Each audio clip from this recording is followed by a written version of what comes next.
الحمد لله رب العالمين والصلاة والسلام على من بعثه الله رحمة للناس أجمعين ومعلما لهم الخير إلى يوم الدين. الصلاة والسلام على أصحابه ومن اقتدى بسنته إلى يوم الدين. أما بعد، أيها المؤمنون، أوصيكم ونفسي بتقوى الله تعالى كما حث به القرآن قائلا: يا أيها الذين آمنوا اتقوا الله حق تقاته ولا تموتن إلا وأنتم مسلمون. عباد الله، إن من جمالية الإسلام أنه جاء يأخذ بأيدي البشر جميعا إلى حياة طيبة، إلى حياة العدل، إلى حياة حكيمة. ولذا شرعت الحقوق. أول حق حق الله تعالى، وهو أن يعبد سبحانه ولا يشرك به شيئا. ثم تأتي حقوق العباد وهي كثيرة. الحقوق في الإسلام كثيرة، وقصدها الحياة الطيبة في الدارين. ومن بين هذه الحقوق حق الطريق الذي سنذكره اليوم إن شاء الله تعالى باختصار. Chers frères, honorables sœurs qui suivent ce prêche à distance, parmi la beauté de l'islam est le fait de proposer à l'humanité une vie pleine de justice, pleine d'équité, pleine de bonté. L'islam est venu pour que les gens vivent le paradis sur terre avant de le vivre dans l'au-delà. Bien sûr, la vie terrestre a ses spécificités. Il y a des épreuves qui suivront et qui nous accompagneront jusqu'au dernier moment de notre vie. La vie terrestre reste la vie terrestre. Mais l'islam est venu l'embellir. C'est pour cela qu'il y a des règles dans l'islam. Il y a des droits et des devoirs. Le premier des droits, bien sûr, est le droit d'Allah. Adorer Allah sans rien lui associer. Puis il y a le droit des créatures. Et les premiers sont les prophètes et les messagers, alayhi salatu wa salam, et à leur tête, le sceau des prophètes, Muhammad sallallahu alayhi wa sallam. Puis tout de suite après, les parents. Puis l'ensemble des gens. Là où nous sommes, dans notre travail, dans la mosquée et à l'extérieur de la mosquée. C'est pour ça que dans la jurisprudence islamique, dans le fiqh, les droits entre les humains sont de grands chapitres. Pourquoi? Pour que la vie sur terre soit un moment agréable. Parmi ces droits, il y a le droit de la rue, le droit du chemin, que nous allons citer, insha'Allah ta'ala.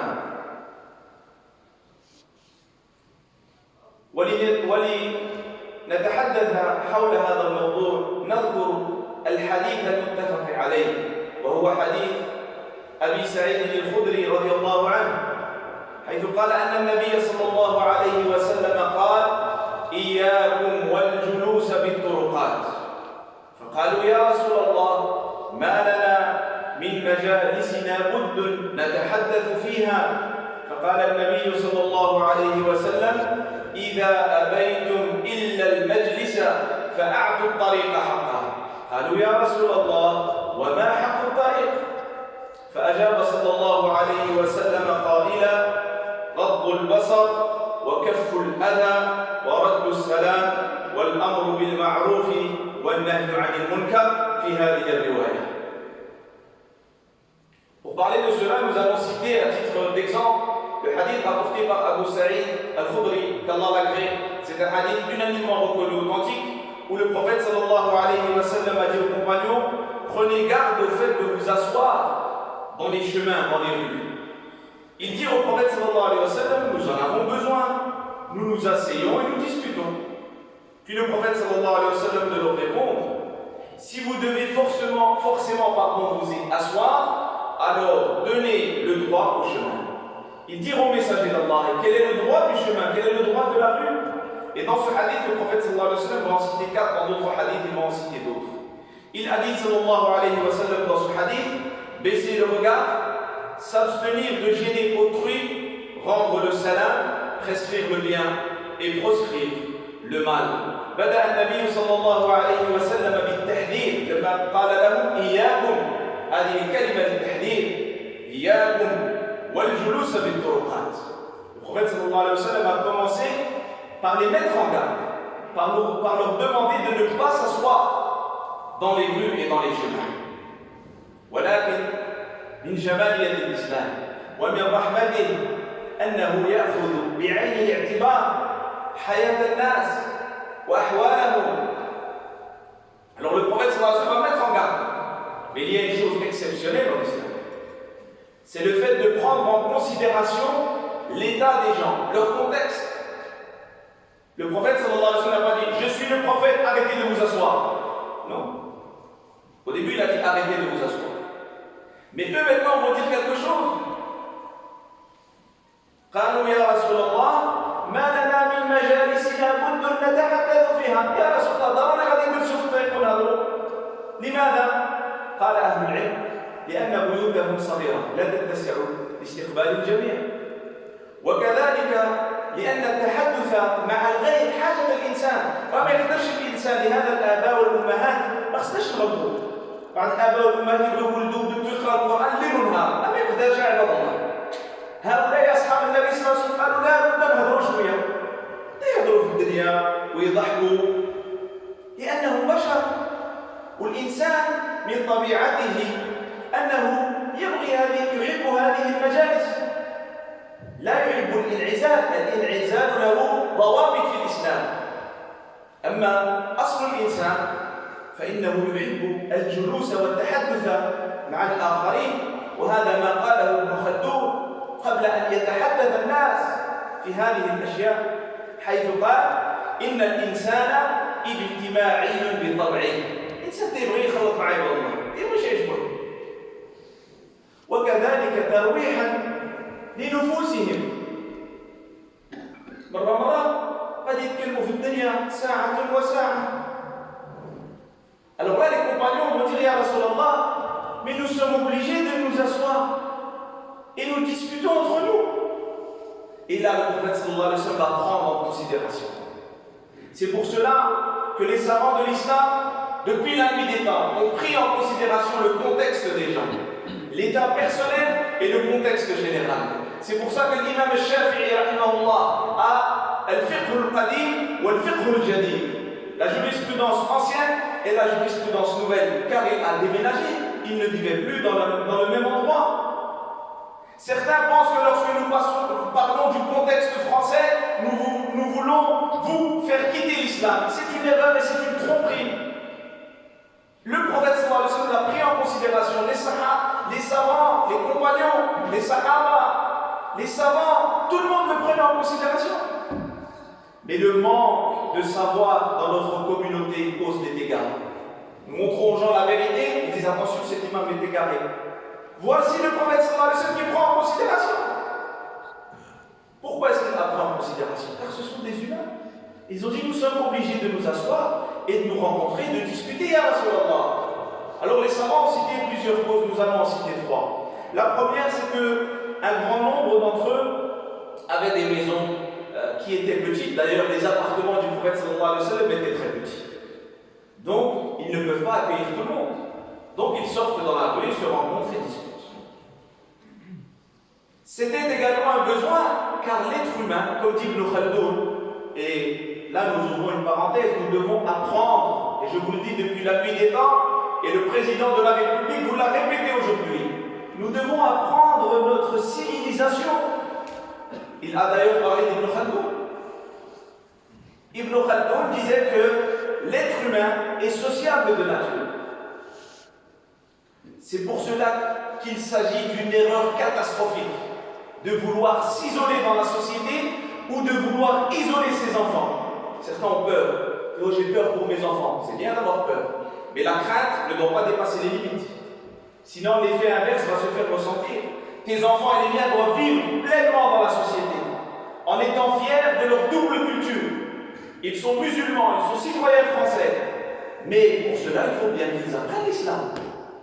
Il faut qu'ils connaissent cette civilisation, ces hommes et ces femmes qui ont brillé durant des siècles et qui ont fait briller l'Europe. Et aujourd'hui, le président l'a souligné, très peu de gens le soulignent. Alors Ibn Khaldun nous rappelle cette nature humaine. Et également, les Sahaba se rencontrent pour rire un petit peu, pour discuter. Il ne faut pas croire que nous pouvons lire le Coran 24 heures sur 24. L'islam ne nous demande pas cela, car l'islam s'adresse aux humains. Il ne faut pas vouloir que vous, vos enfants, soyez isolés, que vous lisez du Coran jour et nuit. Je sais que la majorité des musulmans ne sont pas comme ça. Mais certains essayent de faire passer ces poisons dans notre communauté. Et cela est à rejeter par politesse, mais avec fermeté de manière scientifique. Le musulman, la musulmane, est avant tout un humain. Il est avant tout un humain.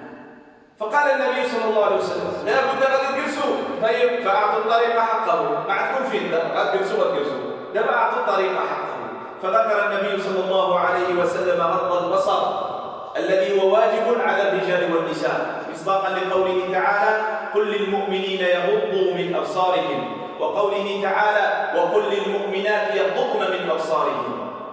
وهذا البصر انواع. ان تغض بصرك عن المحرمات لتستقيم حياتك، لتستقيم اسرتك. راني اليوم نشوف واحده تقول هذه احسن من مرتي، المراه تشوف واحد تقول هذا احسن من راجلي، ويقع التشتيت.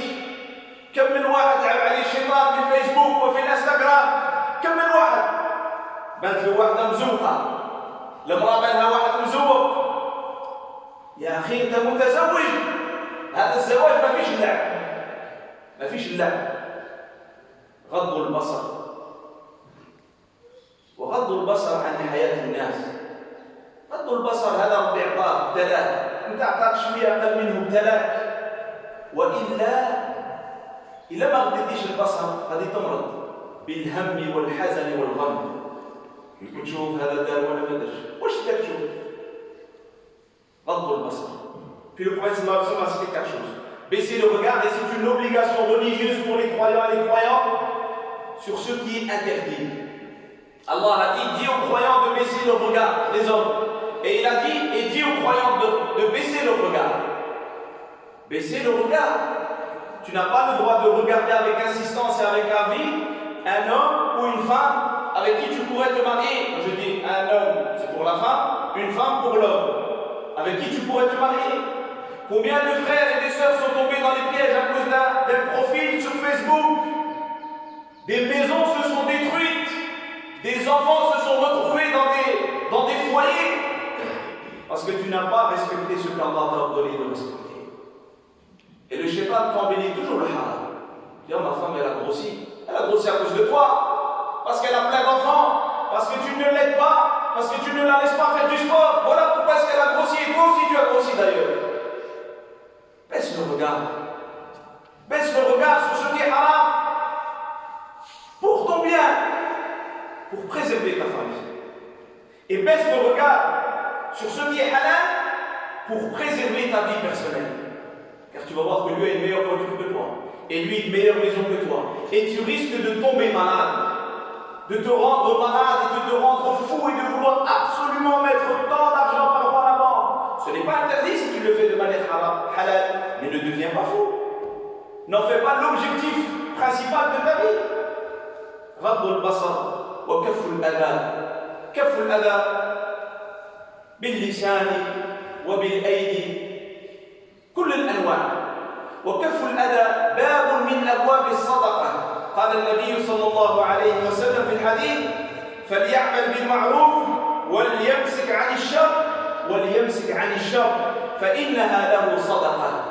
خلي عباد الله كثير من الناس يجلسوا أمام المسجد ولا في المقهى أو في السوق ويتكلموا. راه الليدرات يتكلموا فيه.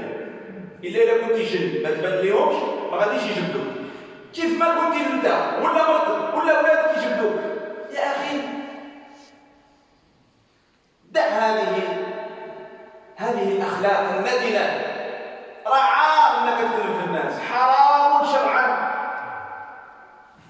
Il ne faut pas causer du tort à autrui, que ce soit par ta langue ou par tes mains.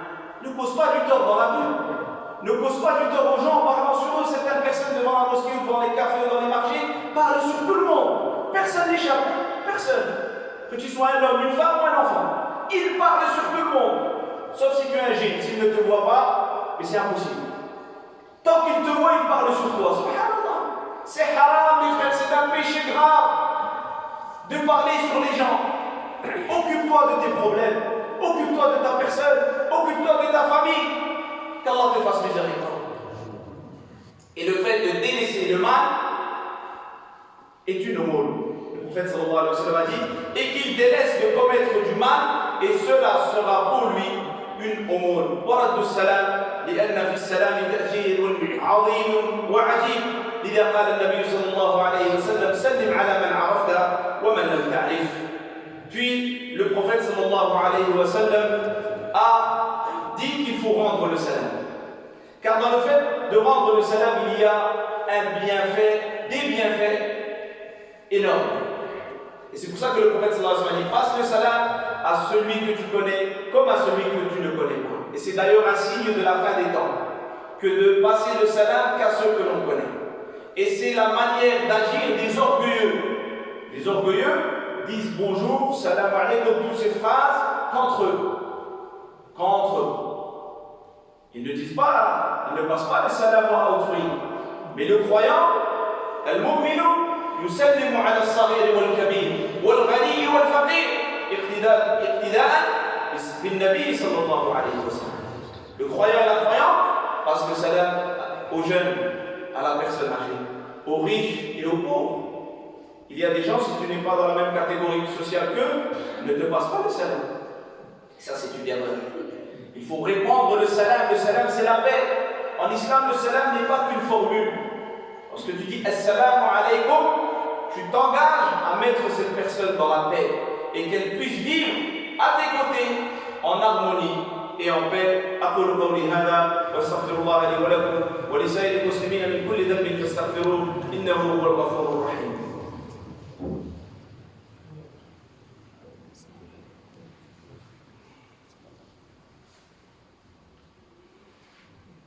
الحمد لله وكفى وسلام على عباده الذين اصطفى. أيها المؤمنون، ذكر النبي صلى الله عليه وسلم الحق الرابع حيث قال والأمر بالمعروف والنهي عن المنكر. والأمر بالمعروف لا يكون إلا عن طريق المعروف لا عن طريق المنكر. كثير الناس لا يعلمون ونحن شرحناها في الدرس الأسبوعي ما هي شروط وما هي أحكام الأمر بالمعروف والنهي عن المنكر. ماشي اللي تشوف منكر تبغي تحبسه، لا، بأي طريقة. إنك تحتاج إلى العلم وإلى الحكمة وإلى التدرج وإلى اقتراع البدل. Le prophète sallallahu alayhi wa sallam a cité le quatrième droit du chemin dans ce hadith en disant la prescription du bien et la proscription du mal, l'incitation à faire le bien. Et malheureusement, des personnes ne comprennent pas cette prescription religieuse. Il ne s'agit pas de prendre la place de la police. Si tu veux être policier, il y a une formation à suivre. Ce n'est pas celle-ci. La police a d'ailleurs beaucoup de travail. Et tu ne prendras pas, et je ne prendrai pas la place de la police. Mais le bon conseil est accepté et aimé dans toutes les civilisations et dans toutes les sociétés. Si l'on voit nos jeunes qui mettent de la musique trop fort le soir, et ils dérangent les gens, il y a des gens qui sont malades, il y a des gens qui sont âgés, il y a des gens qui travaillent très tôt, alors tu dois par la sagesse leur demander gentiment, avec les bons mots, au bon moment, de baisser le son. Et il ne faut pas le faire n'importe comment, et nous avons déjà cité les règles de cette adoration en islam dans le but d'atteindre l'objectif visé. Cette adoration, ce n'est pas une responsabilité que tu dois jeter comme ça. Oh, moi je devrais dire tant pis, non. Cette adoration a une finalité, que les gens s'écartent de ce qui est mauvais pour eux et pour autrui, et qu'ils fassent ce qu'il y a de meilleur pour eux et pour autrui. Ibadallah, إن المتأمل في أحكام الشرع يرى أن الشرع منع وحذر عن كل أنواع الضرر والأذى حيث قال النبي صلى الله عليه وسلم لا ضرر ولا ضرار. Celui qui analyse les textes de l'islam verra que l'islam a mis en garde et a interdit tout ce qui cause du mal à autrui. Et nous avons expliqué ce hadith samedi dernier. Il est interdit aux musulmans et à la musulmane de se causer du tort à lui-même et de causer du tort à autrui, même quand c'est pour l'adoration. Le prophète sallallahu alayhi wa sallam a interdit à celui qui a mangé de l'ail de venir à la mosquée pour prier. Pourtant, la prière en groupe est recommandée en islam chez la majorité des savants. Et il y a une grande récompense. Et la place de la prière est considérable en islam. Mais si tu vas gêner les gens à cause de la mauvaise odeur que tu as dans ta bouche, l'islam te demande de rester chez toi. ولقد نهى النبي صلى الله عليه وسلم في حديث آخر عن الصلاة في 7 مواطن ومنها قارعة الطريق. لا يجوز لك شرعا أنك تؤذن، وأرجو أن الإخوة يسمعون، ما عندكمش حق في الإسلام أنك تصلي برا هكا. لا يجوز لك شرعا، ما عندكش حق. راه الإسلام جاء يعلم لنا النظام ماشي الفوضى. لا نصلي الله أكبر، باش كنقول الله أكبر؟ صلاتك في الطريق في قارعة الطريق دليل على جهلك. ليش كتصلي زعما كتقول الله أكبر أنت ما عارف فيها والو؟ وما الذي يتسبب بعد هذه الصلاة؟ يجي واحد يصوركم، ما الذي يتسبب؟ وشكون اللي يقدر يتحمل الوزر اللي غيجيو الصعوبات اللي غتجي على الأمة الإسلامية في هذا البلد؟ لما الإنسان يفقد عقله ويتعامل بحال هذه التصرفات. علاش نهى النبي صلى الله عليه وسلم عن الصلاة في قارعة الطريق؟ لأن الصلاة عبادة عظيمة ينبغي ويستحب فيها الخشوع. قد أفلح المؤمنون الذين هم في صلاتهم خاشعون. كيفاش انت في الطريق واحد جاي واحد غادي كيفاش غتصلي؟ ثم كي لا تضيق المكان على الناس. وهذه من أقوال الشيخ المبارك فوري رحمة الله عليه. L'islam a interdit même de prier dans le chemin, dans la rue. Le prophète sallallahu alayhi wa sallam a interdit de prier dans 7 endroits. Parmi les 7 endroits, il y a la rue. Lorsque tu pries en plein milieu de la rue, tu n'as pas le droit, islamiquement parlant, en plus du fait que dans la loi française, c'est interdit. C'est interdit, pardon. Et le contexte, nous avons parlé du contexte tout à l'heure, subhanallah. Comment se fait-il que des frères veulent prier dehors? Dis, je travaille, je veux prier dehors. Tu veux travailler? Organise-toi. Organise-toi. Fais en sorte de venir plus tôt, où il y a d'autres mosquées. Nous ne sommes pas en train de dire aux gens ne venez pas dans cette mosquée. Je n'ai pas le droit de vous dire ça. Car cet endroit n'est pas ma maison, et c'est la maison de personne. C'est la maison d'Allah. Chaque personne a le droit de venir ici. Et chaque personne est le bienvenu. Mais il ne faut pas que ta venue pose des problèmes à la communauté musulmane. Le prophète sallallahu alayhi wa sallam a réprouvé. Il a interdit de prier en plein milieu de la rue. Et Cheikh Al-Mubarak Fouri, ce savant indien, qui écrit un très beau livre sur la biographie du prophète sallallahu alayhi wa sallam, Ar-Rahiq al-Makhtoum, le nectar cacheté, l'ultime joyau de la prophétie, chez d'autres traducteurs, il a dit car le prophète sallallahu alayhi wa sallam a dit cela pour 2 raisons. La première est que la prière est une adoration exceptionnelle où il faut que le croyant et la croyante soient concentrés. Comment veux-tu être concentré en plein milieu de la rue là? Des gens passent pour aller au gymnase, des gens vont prendre le raccourci pour aller prendre le tramway. Toi tu pries ou tu observes? Car tu es un humain, si quelqu'un passe, 1, 2, 3, tu vas certainement lever les yeux. Puis ce cheikh, qu'Allah lui fasse miséricorde, a dit, et c'est également interdit en islam, de prier Allah, le Seigneur, à qui appartient cette terre, en plein milieu du chemin, car tu n'as pas le droit en islam de gêner la rue. La rue est un endroit public. Et tu n'as pas le droit de gêner les gens. Au nom de l'islam, ce n'est pas vrai. L'islam te l'a interdit. Alors donnons le droit à la rue. Respectons ce que nous demande l'islam. afin de ne pas faire partie de ceux qui arriveront le jour de la résurrection, avec le hajj, avec le jeûne du mois de Ramadan, avec la prière, mais qui devront rendre des hasanats aux gens, car ils ne l'auront pas donné leur droit. Les frères, j'espère que c'est la dernière fois que je dirai ça. Nos voitures, et moi le premier, il m'arrive de me garer loin. Nos voitures doivent être bien garées. Nos voitures doivent être bien garées.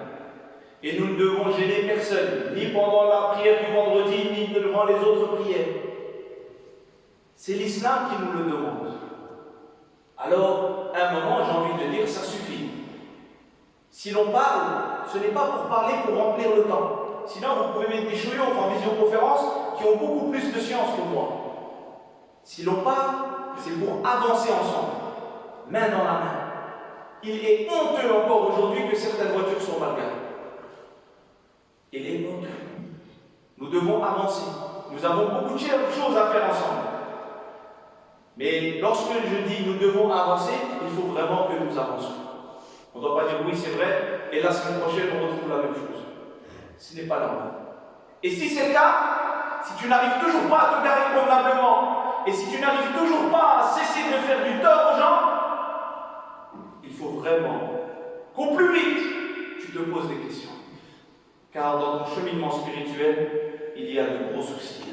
Qu'Allah nous permette à toutes et à tous de nous améliorer dans notre comportement. عباد الله لقد أمركم الله بأمر بدأ فيه بنفسه وثنى فيه بملائكته حيث قال تعالى إن الله وملائكته يصلون على النبي يا أيها الذين آمنوا صلوا عليه وسلموا تسليما اللهم صل على سيدنا محمد في الأولين والآخرين وفي الملأ الأعلى إلى يوم الدين اللهم ارحمنا وارحم والدينا وارحم من علمنا وارحم من له الحق علينا برحمتك يا أرحم الراحمين يا رب العالمين اللهم اهدنا إلى أحسن الأخلاق والأعمال والأقوال لا يهدي لأحسنها إلا أنت واصرف عنا سيئها لا يصرفها عنا إلا أنت برحمتك يا أرحم الراحمين يا رب العالمين هناك امرأة ماتت وتركت بنتا صغيرة وتطلب الأسرة تطلب الدعاء. Il y a une femme qui est morte et qui a laissé derrière elle une petite fille. Et voilà un projet pour ceux qui n'ont rien à faire à part semer la zizanie dans les mosquées. Voilà un projet. Normalement, dans cette ville, la mosquée est construite. C'est un projet. Il a abouti, alhamdulillah. Nous avons la chance d'être dans l'une des plus belles mosquées de France. Ce projet-là, il y a des frères qui travaillent. Laissons les frères travailler. Et on peut leur faire dua, on peut donner des conseils, bien sûr. Mais il faut d'autres projets. Il faut d'autres associations. Pas pour une mosquée. Cette mosquée suffit pour la ville. Il faut des associations. Lorsqu'une femme meurt aujourd'hui, n'a-t-elle pas besoin d'argent? Sa famille n'a-t-elle pas besoin d'argent? Lorsqu'un frère qui prie avec nous à la mosquée meurt, qui s'occupe de sa femme aujourd'hui? Wallah, mon cœur est déchiré à chaque fois que je passe à côté d'une ville et que je vois des musulmans debout avec un caddie au secours populaire. Bien sûr que c'est un droit pour tous les citoyens. Mais comment se fait-il qu'on en arrive là? Il y a trop de gens au secours populaire. Et ces gens font un bien formidable. Et nous, au niveau de notre ville, est-ce qu'on ne peut pas créer une association? En quelques clics sur Internet. Qui va s'occuper de cette fille? On va faire dua et quand on va sortir, qui va s'occuper? Alors que nous avons de l'argent. Alors que si l'on a une caisse avec une association sérieuse, avec des frères et des sœurs, et tous les mois on te demande de donner 10 € par mois, et bien lorsqu'il y a un mort, on va aller visiter la famille et on pourra apporter une aide financière. En plus de dire qu'Allah lui fasse miséricorde, oui, Allah va lui faire miséricorde. Et toi, tu ne dois pas faire miséricorde à ces gens-là. C'est pour ça que je vous dis, il y a beaucoup de projets. Il faut penser au cimetière, il faut penser à des instituts, à des centres. Vous avez beaucoup de travail. Alors travaillez dans ce sens-là.